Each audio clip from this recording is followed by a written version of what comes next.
Le message arrive un soir de semaine, à 22 heures passées. Il ne dit pas grand-chose. 3 lignes, pas plus. Un travail, une ville, une somme. Celui qui le reçoit a 14 ans. Il est en 4e. Il a un contrôle de mathématiques le surlendemain. Il ne connaît pas l'homme qui écrit. Il ne connaîtra jamais son visage. Et dans quelques jours, il montera dans un train ou à l'arrière d'un scooter avec une arme de poing qu'on lui aura remise 2 heures plus tôt par un tiers qu'il ne reverra pas non plus. Il ne sait pas qui il doit tuer. Il ne sait pas pourquoi. Il sait seulement qu'à la fin, s'il fait ce qu'on lui demande, il touchera plus d'argent qu'il n'en a jamais vu.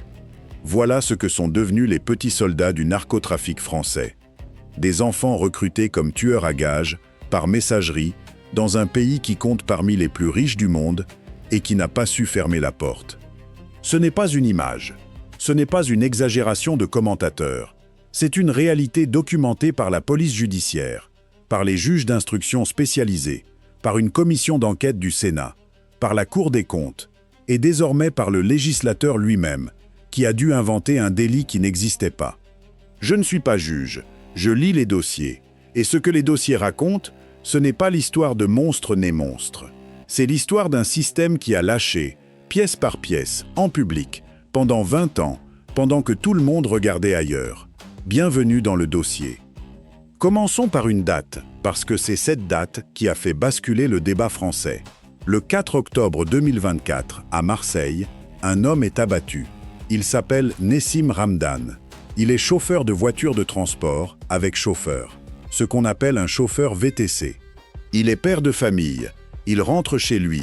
Il n'a rien à voir avec le trafic de stupéfiants, ni de près ni de loin. Il est tué parce que quelqu'un s'est trompé, ou parce que quelqu'un a considéré que sa mort servirait un message. Quand la police judiciaire remonte la chaîne, elle trouve au bout un garçon de 14 ans.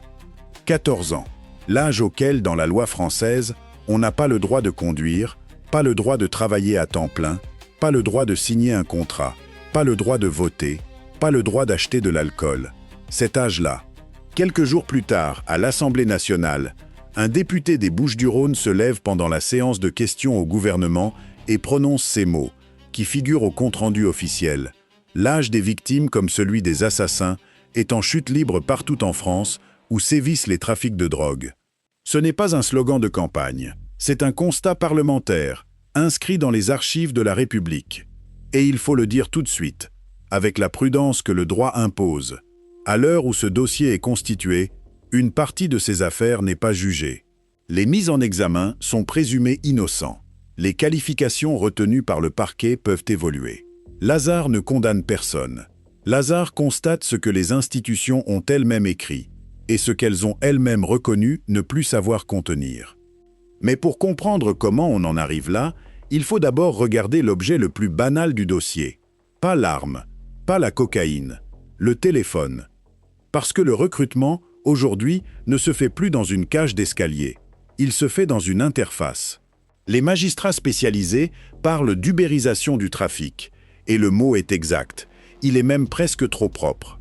Un réseau moderne ne construit plus une pyramide de fidélité, avec un parrain en haut et des lieutenants en dessous, liés par le quartier, la famille, l'histoire commune. Un réseau moderne fonctionne par appel d'offres. Il publie, il diffuse une annonce sur une messagerie chiffrée ou une application de partage éphémère, il indique un poste, il indique une rémunération journalière, il indique parfois même les conditions de logement et de transport. Et il attend les candidatures. Les postes ont des noms. Le guetteur, qu'on appelle le chouf, celui qui se tient à l'entrée de la cité et qui crie quand une voiture banalisée passe. Le charbonneur, celui qui vend au point de deal, souvent debout 12 heures d'affilée. Le rabatteur, celui qui oriente le client. La nourrice, celui ou celle qui stocke la marchandise dans un appartement, parfois sans savoir la quantité exacte, parfois en échange d'un loyer payé. Le ravitailleur, celui qui réapprovisionne. Et au-dessus, invisible, le gérant, celui qui tient les comptes du point de vente et qui, lui, ne touche jamais un sachet.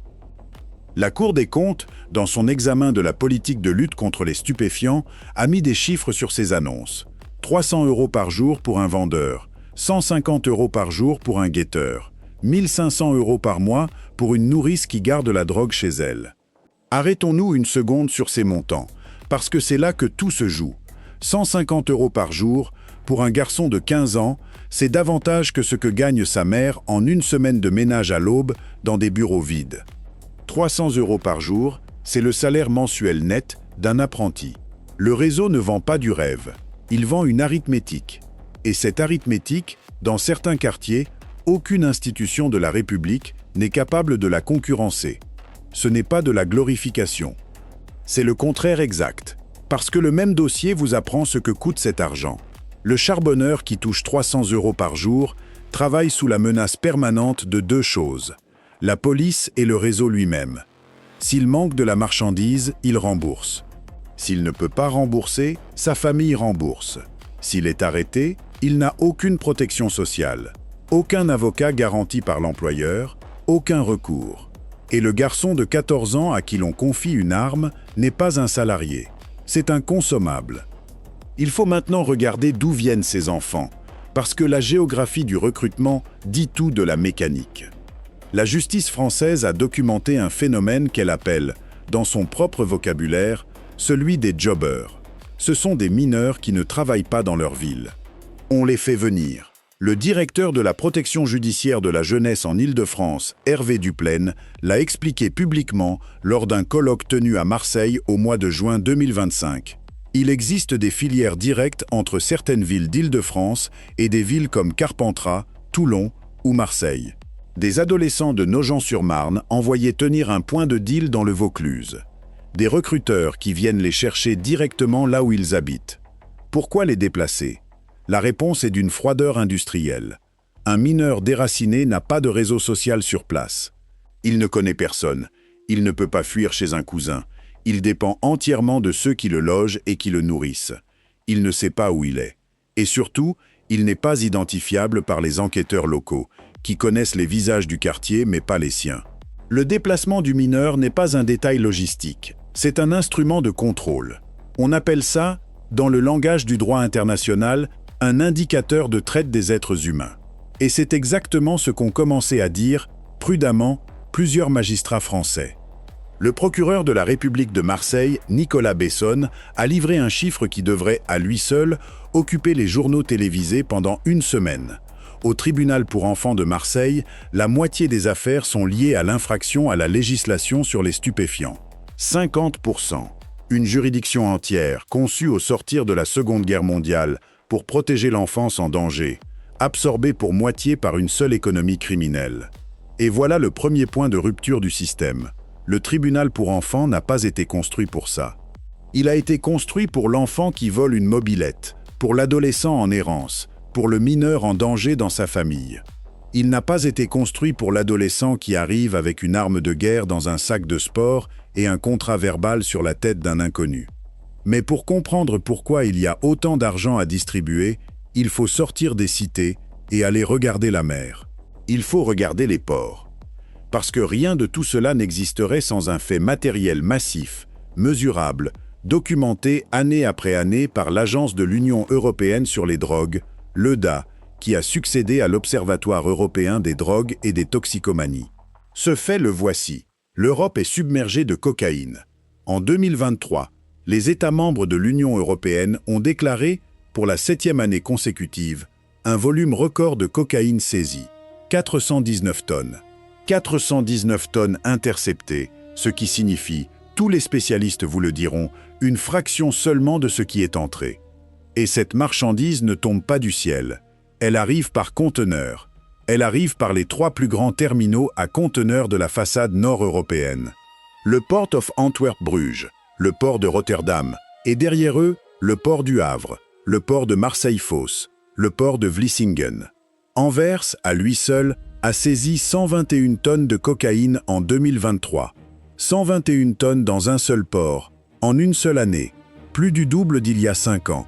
Le chiffre est retombé à 44 tonnes en 2024, et les autorités belges se sont bien gardées d'y voir une victoire. Quand un port se durcit, le flux se déplace, il ne s'évapore pas. Ce qui nous intéresse ici, ce n'est pas le tonnage. C'est qui va chercher la marchandise dans le conteneur. Aux Pays-Bas et en Belgique, on les appelle les huitaleurs, les extracteurs. Ce sont eux qui pénètrent dans la zone portuaire pour récupérer un chargement dissimulé dans un conteneur légitime, avant que la douane ne l'ouvre.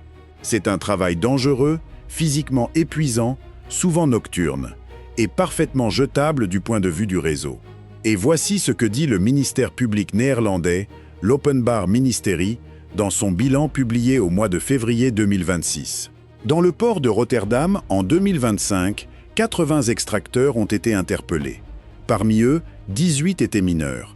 Le plus jeune avait 13 ans. 13 ans. Et plus de la moitié de l'ensemble, 47 sur 80, avaient moins de 22 ans. Dans le port d'Anvers, sur la même période, jusqu'au 11 novembre 2025, 205 extracteurs ont été interpellés, dont 93 ressortissants néerlandais et 24 mineurs. Vous voyez le motif se dessiner. Ce n'est pas une anomalie marseillaise. Ce n'est pas un problème français. C'est un modèle d'exploitation continentale qui va du quai d'Anvers au parking d'une cité de Seine-Saint-Denis et dont la matière première est la même, des adolescents. Et il faut ici saluer une chose, parce que ce dossier n'est pas un réquisitoire contre tout. L'Openbaar Ministerie a explicitement inscrit dans sa doctrine la lutte contre l'exploitation criminelle des extracteurs vulnérables. Il ne poursuit plus seulement les gamins pris sur le terminal, il poursuit les recruteurs et il poursuit les transporteurs qui amènent des mineurs sur la zone portuaire. En 2025, un homme de 29 ans a été condamné à 12 mois de prison, dont 4 avec sursis, pour avoir conduit 2 mineurs jusqu'au terminal de Rotterdam. Ce n'est pas grand-chose, mais c'est un renversement doctrinal. L'enfant cesse d'être uniquement un délinquant, il devient aussi une victime, et celui qui l'a amené devient l'auteur principal.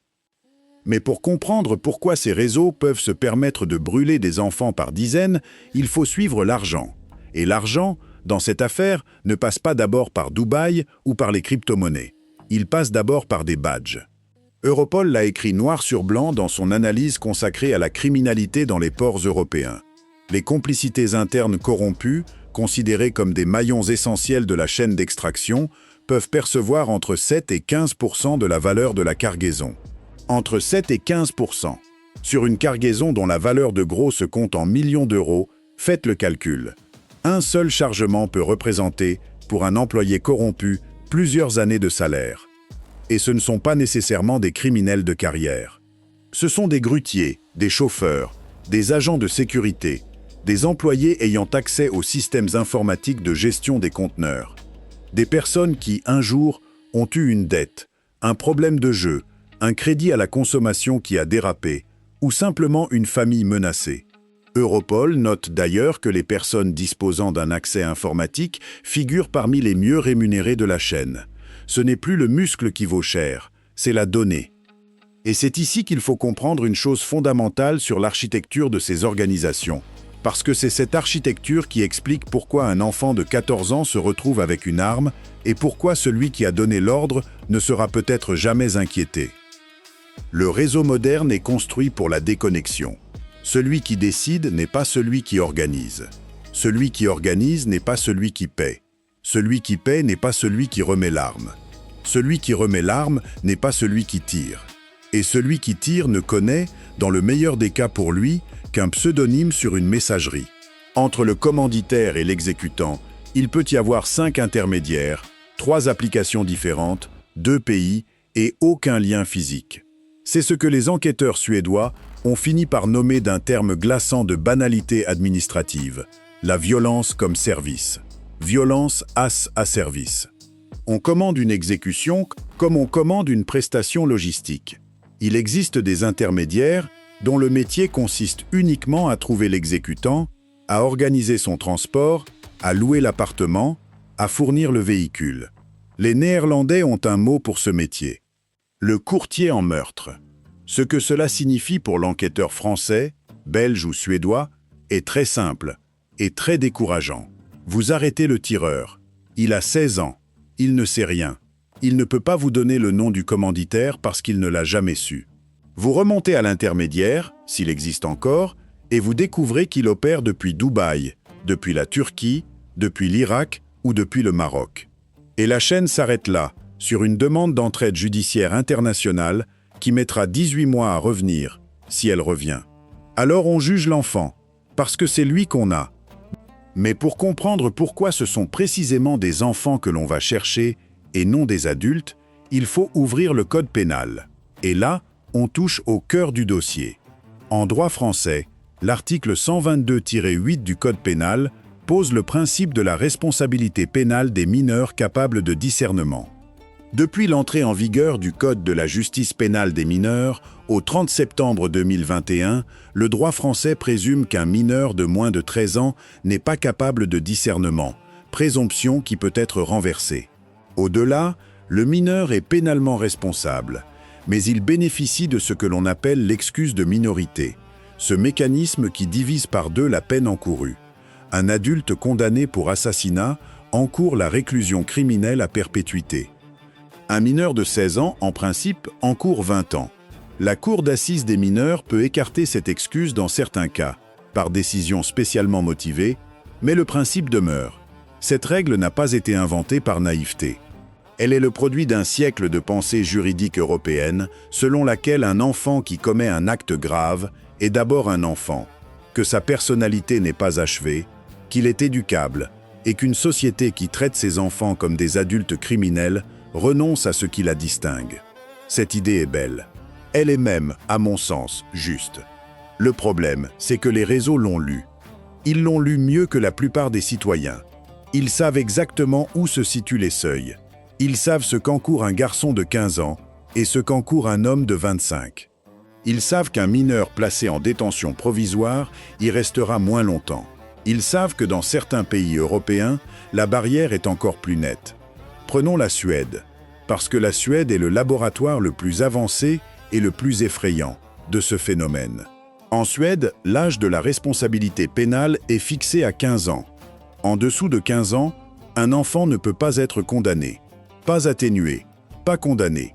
Et les réseaux criminels suédois ont bâti une stratégie de recrutement entière sur cette ligne.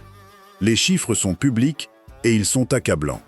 Selon l'autorité de police suédoise, en 2024, environ 1700 enfants et adolescents de moins de 18 ans ont été identifiés comme membres actifs de réseaux criminels, soit 13% de l'ensemble des acteurs de la criminalité organisée du pays.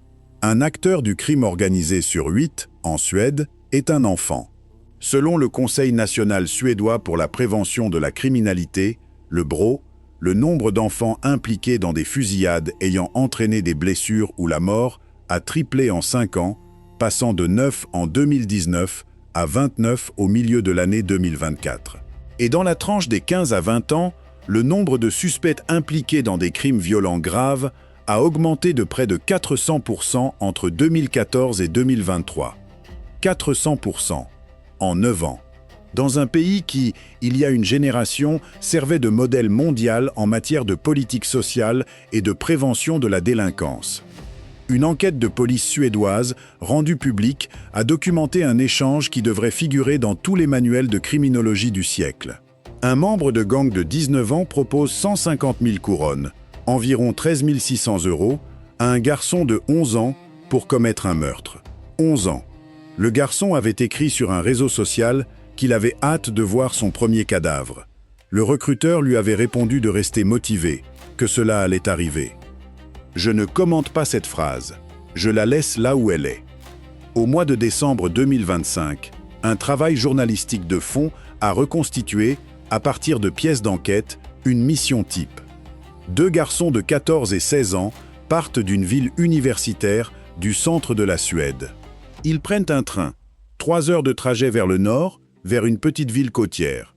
Dans leur ceinture, des armes de poing. Sur place, ils retrouvent un 3e adolescent de 15 ans et un adulte, un facilitateur, chargé de la logistique, le voyage, le logement, un appartement loué sur une plateforme de location de courte durée. Et là, dans cet appartement, les garçons se disputent pour savoir qui aura quelle arme. L'un se lève du canapé et lance à l'autre qu'il ne saurait même pas tenir un revolver. Un coup part par accident. La balle se plante dans le mur. Paniqués, les gamins vont cacher les armes dans un bois voisin, puis rentrent dormir. Voilà les tueurs à gages du crime organisé européen. Des enfants qui se chamaillent pour un pistolet comme on se chamaille pour une manette de jeu, et qui tirent dans un mur par maladresse. Et c'est précisément ce qui les rend si dangereux. Un professionnel calcule. Un professionnel a une famille, une peur de la prison, une conscience du risque. Un garçon de 14 ans n'a rien de tout cela. Il a une sensation d'invulnérabilité, un cortex préfrontal qui ne finira de se développer que dans 10 ans, une notion du futur qui s'arrête à la fin du mois, et un besoin de reconnaissance qu'aucune institution ne satisfait. Il ne mesure pas. Il tire trop tôt, trop souvent, sur la mauvaise personne, en pleine rue, en plein jour, devant des témoins. C'est pour cela que la violence liée au narcotrafic a changé de nature. Elle n'est pas devenue plus organisée. Elle est devenue plus bête. Et donc infiniment plus meurtrière pour les passants. Les enquêteurs suédois ont fini par identifier l'architecture derrière tout cela. Un réseau en particulier revient dans les dossiers, le réseau Foxtrot, dont le fondateur présumé, Rawa Majid, réside hors de Suède depuis des années. Au mois de décembre 2025, un Suédois de 21 ans, présenté par la police comme un organisateur central de la violence comme service lié à ce réseau, a été arrêté en Irak et une procédure d'extradition a été engagée. Il est poursuivi, entre autres, pour instigation de meurtre et association en vue de commettre un meurtre. La police suédoise a précisé que son rôle central portait notamment sur le recrutement et l'exploitation de mineurs pour commettre des actes de violence graves. 21 ans, voilà l'âge du donneur d'ordre. Et il commandait des enfants de 14. La Suède a réagi. En 2023, elle a adopté une loi pénalisant spécifiquement le recrutement d'enfants à des fins criminelles. Une nouvelle loi sur les services sociaux est entrée en vigueur au mois de juillet 2025 pour renforcer la prévention et l'aligner sur la Convention des Nations Unies relative aux droits de l'enfant. Des établissements pénitentiaires spécifiques pour les 15-17 ans étaient annoncés pour 2026. Et le débat sur l'abaissement du seuil de responsabilité pénale, longtemps impensable dans la culture juridique scandinave, est désormais ouvert. Mais il faut poser la vraie question, celle que peu de responsables politiques posent à voix haute. Si vous abaissez le seuil de 15 à 14 ans, que fera le réseau? Il recrutera à 13. Si vous descendez à 13, il recrutera à 12. Le seuil n'est pas une digue. C'est une ligne dessinée sur le sable. Et de l'autre côté de cette ligne, il y a une réserve inépuisable d'enfants pauvres. Tant que le prix d'un exécutant reste inférieur au bénéfice de l'exécution, il y aura un exécutant. C'est une équation économique, pas une question de fermeté. Revenons en France, parce que la France a suivi exactement la même courbe, avec quelques années de retard, et qu'elle a désormais ses propres chiffres. Au mois de mai 2024, la commission d'enquête du Sénat sur l'impact du narcotrafic en France rend ses conclusions. Ce rapport est un document que je recommande à quiconque veut comprendre ce pays. Il est long, technique, écrit dans la langue prudente des institutions. Et pourtant, plusieurs magistrats marseillais auditionnés y emploient un mot que les sénateurs reprennent, mexicanisation. Ils ne parlent pas de cartel au sens strict. Ils parlent d'un basculement où le crime organisé cesse de contourner l'État pour commencer à le concurrencer. Les chiffres qui accompagnent ce constat sont connus. Dans les Bouches-du-Rhône, 49 personnes tuées en 2023 dans le cadre de ce qu'on a fini par appeler les narcomicides, contraction de narcobanditisme et d'homicide. Et sur l'ensemble du territoire, une progression d'environ 35% des homicides et tentatives d'homicide liés au trafic de stupéfiants sur cette même année. Mais le chiffre qui, à mon sens, résume tout le dossier est celui-ci. Issu des données de la justice et relayé par une enquête diffusée sur France 2 au mois de mars 2024. 60% des personnes mises en examen pour assassinat et tentative d'assassinat liées au trafic de drogue ont entre 14 et 21 ans. 60%, 6 sur 10. La violence létale du narcotrafic français est très majoritairement le fait de mineurs et de très jeunes majeurs. Et le phénomène n'est plus marseillais. En Seine-Saint-Denis, le procureur de Bobigny a dressé un constat pour l'année 2024. Le nombre d'homicides liés au narcotrafic a triplé dans le département, 15 morts et 73 tentatives d'homicide sur fond de stupéfiants. 183 points de deal recensés par les forces de l'ordre. Un trafic estimé à 600 millions d'euros par an pour ce seul département. Et des points de vente qui, pour les plus rentables, peuvent rapporter jusqu'à 50 000 € par jour. À Marseille, un point de trafic d'un quartier comme La Castellane rapporterait, selon les estimations avancées par les journalistes spécialisés qui ont travaillé sur ces dossiers, autour de 140 000 € par jour. 140 000 € par jour. Prenons ce chiffre au sérieux une seconde, parce qu'il explique la violence mieux que n'importe quelle analyse sociologique. Un point de deal à 140 000 € par jour, c'est plus de 50 millions d'euros par an. Pour ce montant, il n'y a pas de discussion possible, pas de conciliation, pas de partage. Un point de deal de cette taille vaut plus qu'une PME régionale. Et personne, dans l'histoire du capitalisme criminel, n'a jamais cédé une PME régionale par gentillesse. C'est là que la mécanique se referme. Le prix d'une exécution, dans ce marché, se compte en milliers ou en dizaines de milliers d'euros. Rapporté à 50 millions d'euros de chiffre d'affaires annuel, c'est une ligne budgétaire dérisoire. Tuer coûte moins cher que négocier. Et quand tuer coûte moins cher que négocier, on tue. Mais pour comprendre pourquoi l'État français n'a pas pu tenir cette ligne, il faut regarder l'architecture judiciaire telle qu'elle existait et telle qu'elle a dû être refondue en urgence. Pendant 20 ans, la France a lutté contre la criminalité organisée avec un outil créé en 2004, les juridictions interrégionales spécialisées, les JIR. 8 pôles répartis sur le territoire, dotés de magistrats spécialisés, compétents pour les affaires complexes, relevant notamment de l'article 706-73 du Code de procédure pénale. C'était une bonne idée. C'était même une idée en avance sur son temps. Le problème est que la JIRS a été conçue pour un crime organisé territorial. Un réseau, un territoire, une région, une juridiction. Or, le narcotrafic des années 2020 n'est plus territorial. Il est simultanément à Rotterdam, à Dubaï, à Anvers, à Marseille, à Bobigny et sur une messagerie chiffrée hébergée on ne sait où. Le dossier ne rentre plus dans la case. En 2019, on ajoute une couche, la JUNALCO, la Juridiction nationale de lutte contre la criminalité organisée. Mais la JUNALCO n'est qu'une division du parquet de Paris, une section spécialisée à l'intérieur d'un parquet local. Elle n'a pas de procureur propre, pas d'autonomie, pas de pouvoir d'évocation lui permettant de se saisir directement d'un dossier traité ailleurs. En 2019 également, l'État crée l'Office anti-stupéfiants, l'OFAST, chef de file national du renseignement criminel en matière de stupéfiants, aux côtés de l'Office central de lutte contre le crime organisé, l'OCLCO, et des services de la Direction nationale du renseignement et des enquêtes douanières. Et malgré tout cela, la courbe continue de monter. Alors il faut nommer la deuxième faille, celle dont on parle moins parce qu'elle n'est pas spectaculaire, le manque de moyens humains. Pas de matériel, d'êtres humains. Un juge d'instruction spécialisé en criminalité organisée peut porter simultanément des dizaines de dossiers, chacun représentant des dizaines de milliers de pages de procédures, des mois d'écoute à exploiter, des commissions rogatoires internationales à suivre. Les données issues des interceptions des messageries chiffrées EncroChat, démantelées en 2020, et Sky ECC, démantelées au mois de mars 2021, ont représenté un volume d'informations sans précédent dans l'histoire judiciaire européenne. Des centaines de millions de messages, un trésor et un problème. Parce qu'une preuve que personne n'a le temps de lire n'est pas une preuve. C'est un carton dans un couloir. Voilà, très concrètement, ce que veut dire la faillite institutionnelle dans ce dossier. Ce n'est pas un complot, ce n'est pas une trahison, c'est un décalage de vitesse. D'un côté, une organisation criminelle qui peut changer de messagerie en une nuit, recruter un exécutant en 3 messages et déplacer 1 million d'euros en quelques heures.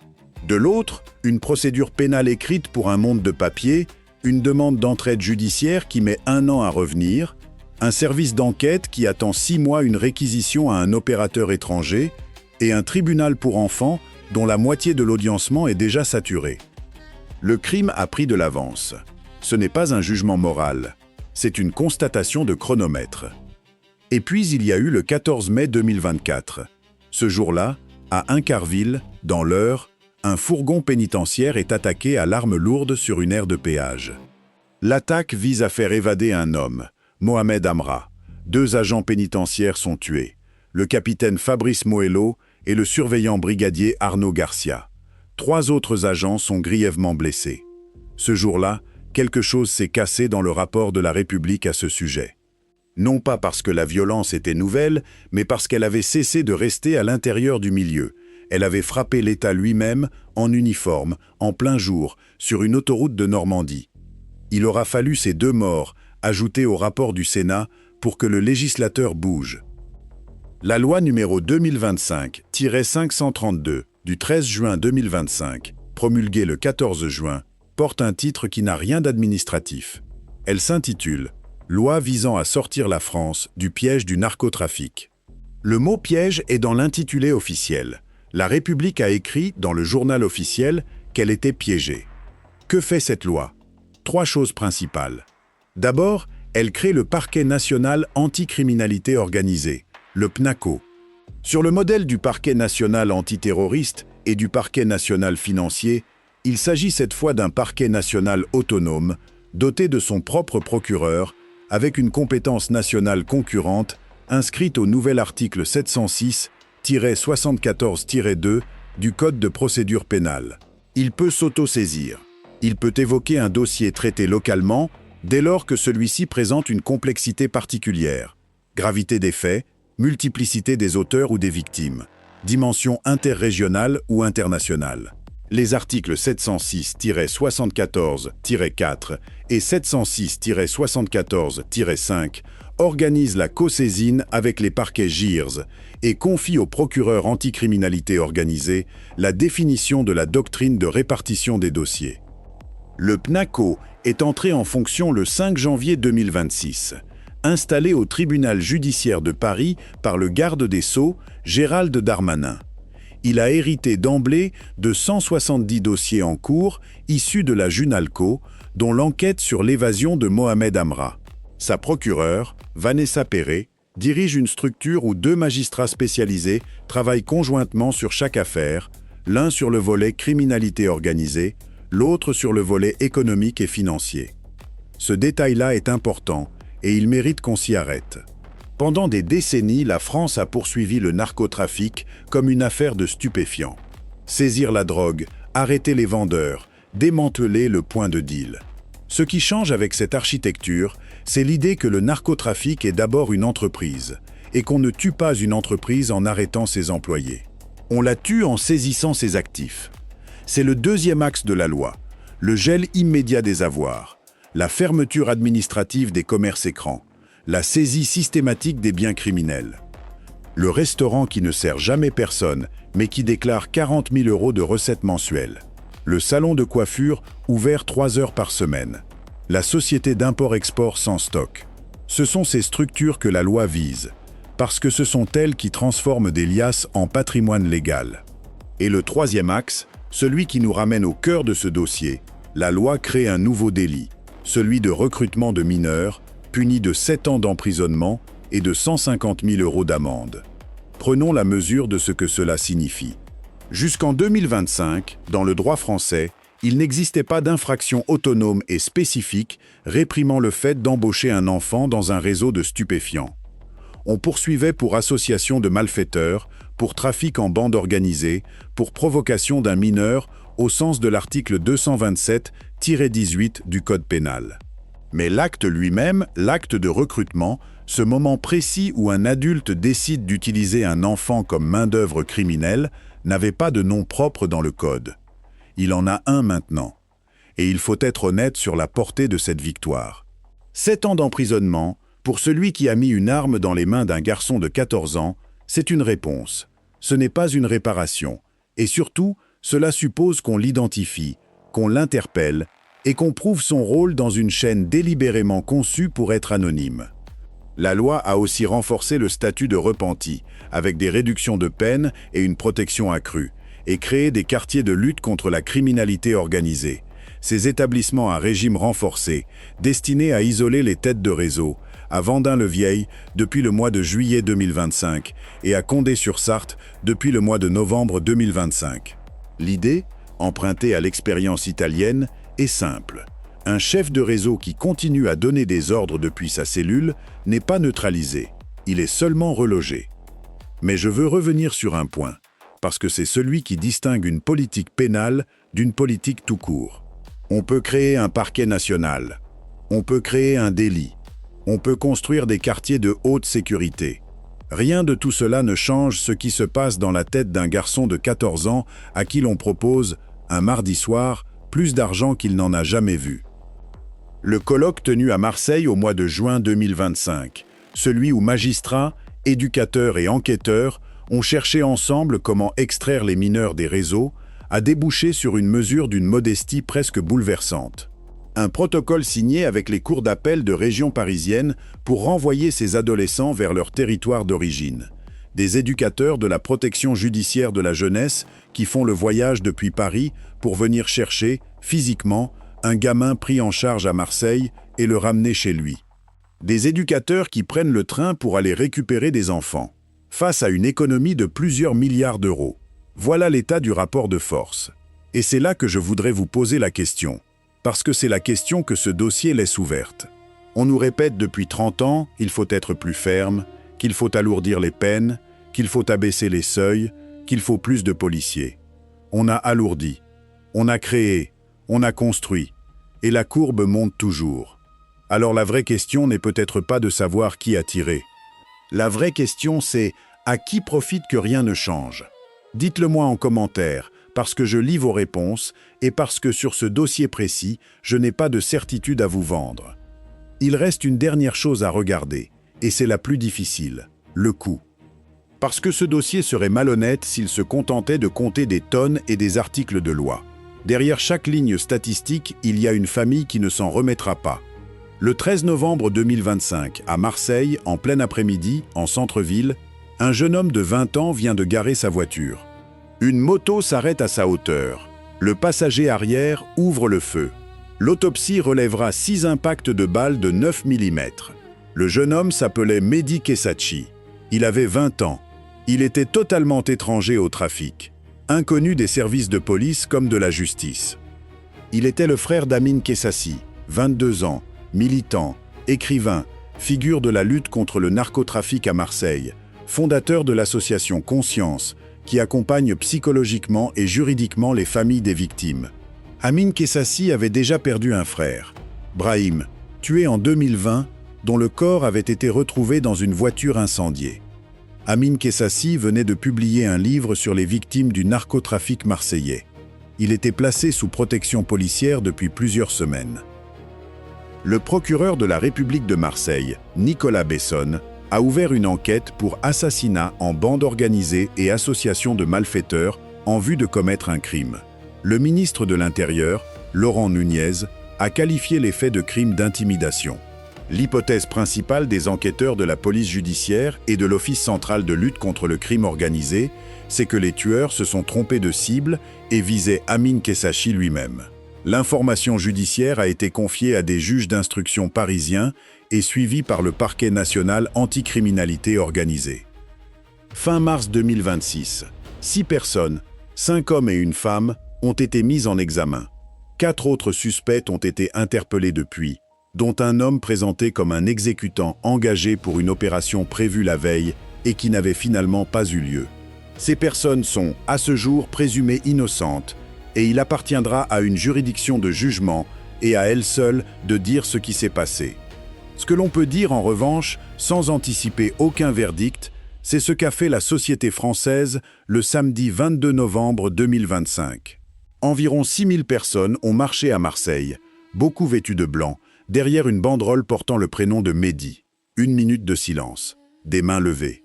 Des responsables politiques de tous les bords présents dans le même cortège, ce qui, dans la France de ces années-là, relève presque de l'événement. Et des rassemblements similaires dans une vingtaine d'autres villes du pays. Amine Kessassi, lui, a déclaré qu'il ne se tairait pas, qu'il continuerait à parler de la violence du trafic de drogue, de son emprise et de la lâcheté de ceux qui commanditent. Quelques mois plus tard, il devenait adjoint au maire de Marseille. Je m'arrête sur ce point, parce qu'il dit quelque chose que les chiffres ne disent pas. Quand une organisation criminelle tue le frère d'un militant pour faire taire le militant, elle ne cherche pas à protéger un point de deal. Elle cherche à contrôler l'opinion. Elle veut s'assurer que son modèle reste incontesté, que dans les quartiers concernés, personne ne vienne dire aux gamins de 14 ans qu'il existe autre chose. Parce que le jour où les gamins cessent de répondre aux annonces, le réseau meurt. Pas d'un coup de filet. D'une pénurie de main-d'œuvre. Un magistrat italien assassiné en 1992, Paolo Borsellino, l'avait formulé bien avant nous. Si la jeunesse lui refusait son consentement, même la mafia, omniprésente et mystérieuse, disparaîtrait comme un cauchemar. Voilà pourquoi ce dossier n'est pas un dossier de faits divers, c'est un dossier de souveraineté. Et voilà où nous en sommes, à l'été 2026. La France s'est dotée d'un parquet national. Elle a créé un délit de recrutement de mineurs. Elle a ouvert des quartiers de haute sécurité. Elle a saisi des avoirs, fermé des commerces écrans, renforcé le statut de repenti. Les Pays-Bas ont durci l'accès à leurs terminaux, au point que le nombre d'extracteurs interpellés à Rotterdam est passé de 452 en 2023 à 80 en 2025. La Belgique poursuit les recruteurs autant que les recrutés. La Suède criminalise l'enrôlement des enfants et prépare des établissements spécialisés. Tout cela est réel, tout cela est utile, et tout cela arrive après. Après Nessim Ramdan, tué à Marseille par un garçon de 14 ans. Après les 49 morts des Bouches-du-Rhône. Après Fabrice Moello et Arnaud Garcia, tombés à Incarville. Après Mehdi Kessachi, 20 ans, 6 balles, un après-midi de novembre. Après les 1700 enfants suédois répertoriés comme membres actifs de réseaux criminels. Après le gamin de 13 ans interpellé dans le port de Rotterdam. Et pendant que les institutions se réorganisent, les annonces continuent de circuler. Elles ne s'adressent plus seulement aux garçons de 16 ans. Elles descendent. Elles descendent parce que le seuil de responsabilité pénale est une information publique et que ceux qui recrutent lisent le journal officiel avec plus d'attention que la plupart d'entre nous. La génération suivante est déjà en place. Elle a 11, 12, 13 ans. Elle a un téléphone. Elle a un compte sur une messagerie éphémère. Elle a vu passer les vidéos, les liasses, les voitures. Et elle a compris, avant nous, que dans le quartier où elle grandit, la seule institution qui recrute vraiment, qui paie à la journée, qui donne un rôle et un statut, ce n'est pas l'école, ce n'est pas la mission locale, ce n'est pas le club de foot. C'est le réseau. Tant que cette phrase restera vraie, aucun parquet national ne suffira. Si ce dossier vous a fait voir l'ampleur du problème, soutenez la chaîne. Un like, un abonnement, c'est ce qui permet de continuer à démonter ce système. Ici, on n'enquête pas sur des monstres. On démonte un système qui a lâché. À très vite dans le prochain dossier.